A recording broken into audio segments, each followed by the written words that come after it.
A wise person once told me, dreams don't work unless you do.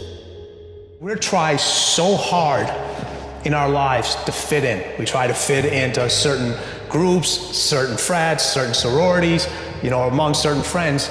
Yet the people we idolize most are the ones that stand out. But when you're prepared, there is no fear. There is no fear of failure. Because even if you've walked out of something and you feel like you failed at it, your preparation is so strong that you're gonna take that failure and turn it into the outcome you desire. And most people stop at failure, okay? We've all failed at things. I'm gonna continue to fail at stuff, right? It's the most powerful tool you can use, but it all depends on how you use it.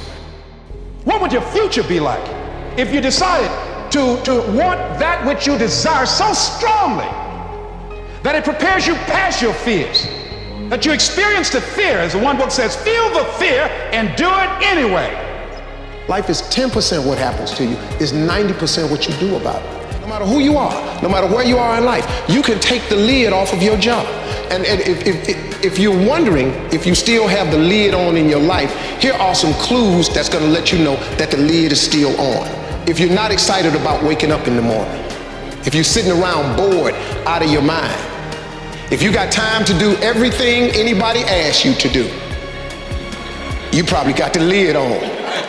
If when you tell your dreams to all your friends, it makes sense to them, you got your lid on, man. Your dreams should not make sense to everybody. You gotta say something to make people go, how you gonna do that? That's when you got the lid off. And if I were you, I'd do that. I'd take the lid off. Makes sense to me, don't it? You're always gonna get ready to get set to get going.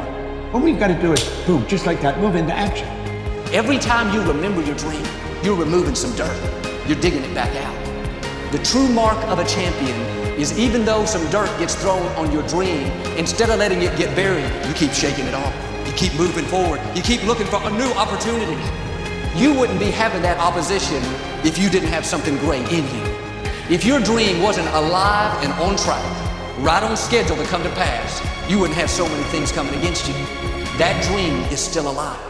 You may have tried a year ago, 5 years ago, or 40 years ago. Didn't work out. Nobody was there to help you. Go back and try again. This is your time. This is your moment. Your destiny is calling out to you. Can I tell you, your dream is not dead. It's just not in season. Your time is coming. Promotion is coming. Good breaks are coming.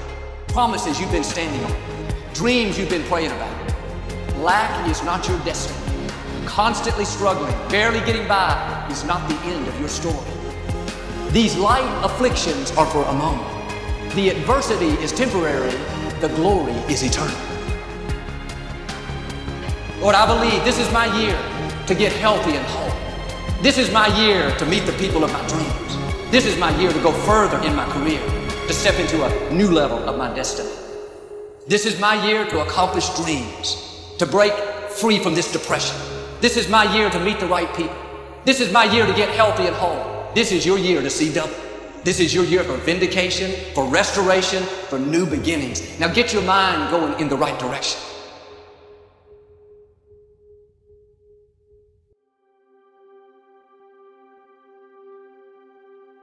Here's the secret. The people that do the most with their lives, the people that seem the most self-assured, the ones that seem to embody confidence, the ones that seem to define confidence, they're the ones that had to face down the most fear. They simply didn't linger in it. Don't hate your competitors. Respect your competitors. Learn from him. I had a very important person in my life come to me and say, who's your hero? And I said, I'm not going to think about that. Give me a couple of weeks. I said, I thought about it. You know who it is? I said, it's me in 10 years. So I turned 25 10 years later. That same person comes to me and goes, so are you a hero? And I was like, not even close. I said, why? I said, because my hero is me at 35. So you see, every day, every week, every month, and every year of my life, my hero is always 10 years away. I'm never going to be a hero. I'm not going to attain that. I know I'm not. And that's just fine with me because that keeps me with somebody to keep on chasing. That's the thing. Success and failure are generally slow processes. Either slowly building things up or gradually tearing them down. And that's why I say you've got to pay attention.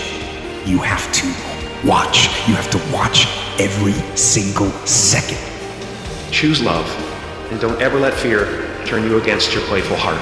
I believe in manifestation. I believe in putting a rocket of desire out into the universe, and you get it when you believe it. You get it when you believe you have it, and that's the key. And we want to get really sensitized, acutely sensitized, sensory acuity, to whether what we're doing is working or not.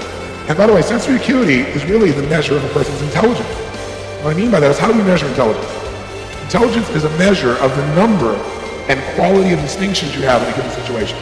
You can handle this, you just haven't figured it out yet.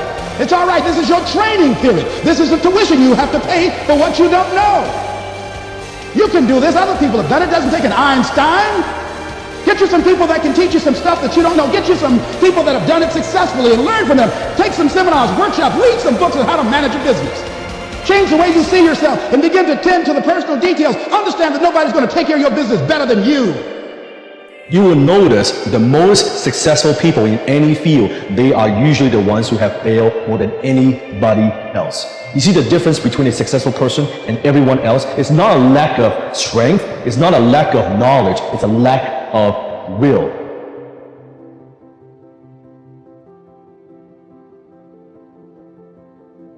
You must experience what this life is totally, isn't it? Before you go, you must experience this. If you do experience that, then such questions will never arise in your mind, because that's not the way existence is.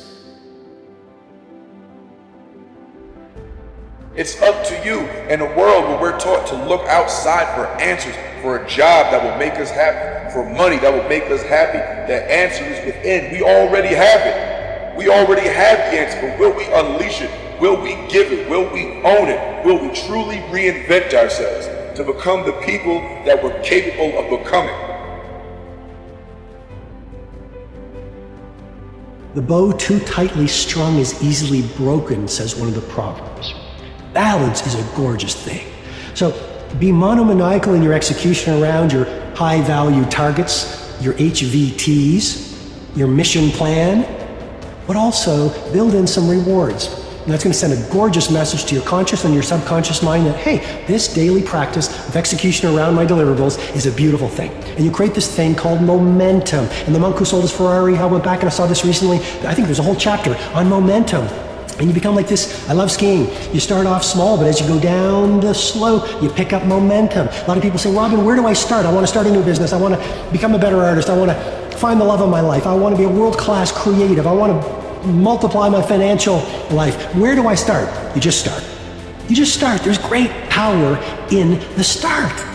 And when you start, life starts supporting you. Well, God wants us all to be courageous, because He knows we'll face times in life and situations and circumstances that it takes more than just a desire, it takes courage. Many people operate on the basis of fear, on the basis of what other people think. We as believers should operate on the basis of courage.